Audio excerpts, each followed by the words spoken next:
আপনারা সবাই কেমন আছেন? আলহামদুলিল্লাহ আমরা ভালো আছি। আজকে কিভাবে একদম ঝরঝরা পোলাও হয় সেটা আপনাকে টিপসটা দেখাবো। কড়াই পাতিলে তেল দিয়ে দিছি, গরম হয়ে গেছে। আর এখন এই যে চাল দিয়ে দিব।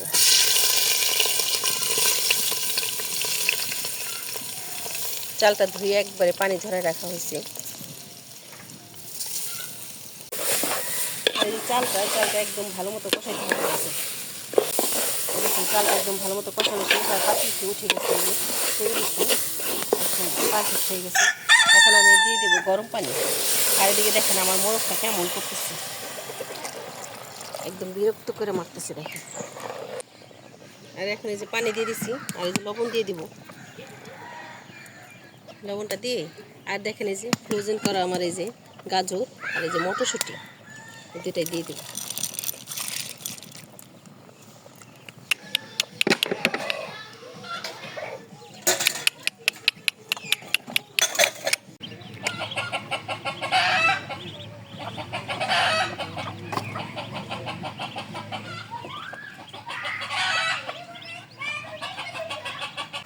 দেখেন এই যে পোলাওটাই যে বলক চলে আসছে।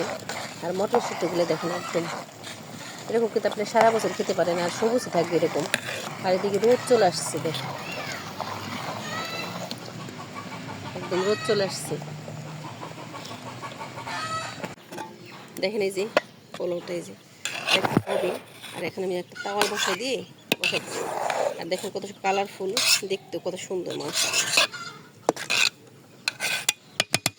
এরকম ঢেকে রেখে দিব আমি।